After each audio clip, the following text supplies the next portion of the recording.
নমস্কার। আজ আমি একটা নতুন ধরনের রেসিপি নিয়ে এসেছি, যেটা এই 42 ডিগ্রি টেম্পারেচারে খেলে শরীরটা অনেকটা লুয়ের হাত থেকে বাঁচা যায়। সেটা হচ্ছে আমের অম্বল। আমি কড়াইতে সাদা তেল দিচ্ছি 1 চামচি মতো, আর নিয়েছি আমি আম, একটা গোটা আম কেটে নিয়েছি,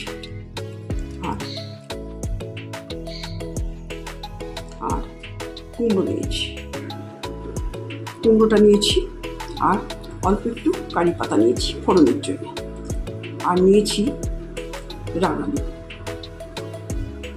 ছোট রাঙালু একটা, আর কাঁচা আমটাকে কুচিয়ে নিয়েছি এইভাবে।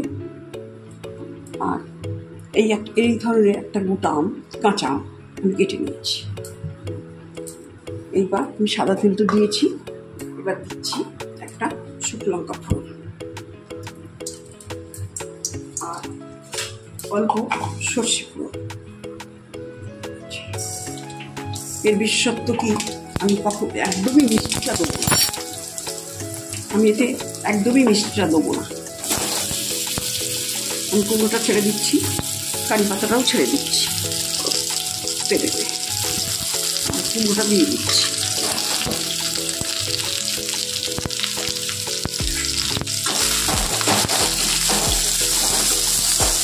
ওই ফোড়নটা খাবার পরে এই সবজিগুলো দিয়েছি, আর রাঙালুটা দিচ্ছি। আমি মিষ্টি দিচ্ছি না বলে আরও রাঙালু এবং কুমড়োটা দিচ্ছি। এতে মিষ্টি নেই বলে কোনো অসুবিধা হবে না, কারণ টক আম এতটা তো এইভাবে খাওয়া যায় না, কিন্তু এইভাবে করলে মিষ্টি দিইনি তার অভাবটা থাকবে না। আমগুলো আমি দিয়ে দিলাম।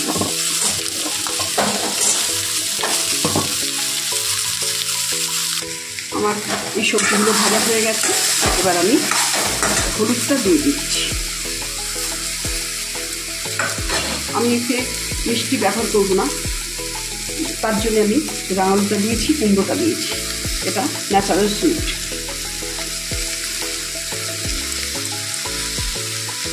নুন দিলাম,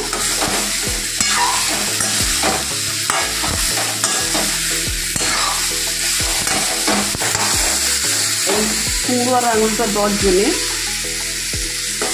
টকটা ব্যালেন্স করবে, কারণ ন্যাচারাল আমের টকটা ব্যালেন্স করে দেবে। এটা ন্যাচারাল ফুড, আমাদের শরীরের পক্ষে খুব উপকারী। এবার আমি জলটা দেবো, আর চিনিটা তো খাওয়াটা সবসময় ভালো না, সেই জন্য আমি চিনিটা দিচ্ছি না। আর এই লু থেকে বাঁচার জন্যে এইটা খেলে আমাদের অনেকটা লুয়ের থেকে আমরা নিষ্কৃতি পাই, সেই জন্য আমি এইভাবে করছি। তাহলে আমি জলটা দিয়ে দিচ্ছি।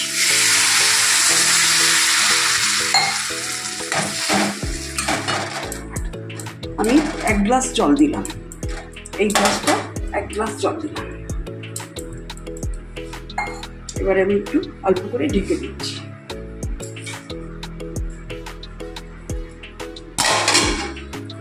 ফিরে আসলাম 5 মিনিট পর। আমার অম্বলটা হয়ে গেছে কাঁচা আমের, আর এর উপরে আমি একটা ছোট্ট কাঁচা লঙ্কা দিচ্ছি, এতে গন্ধটা আরও ভালো হবে। আপনারা এই ধরনের অম্বল খেয়েছেন কিনা আমাকে কমেন্টস করে অবশ্যই জানাবেন।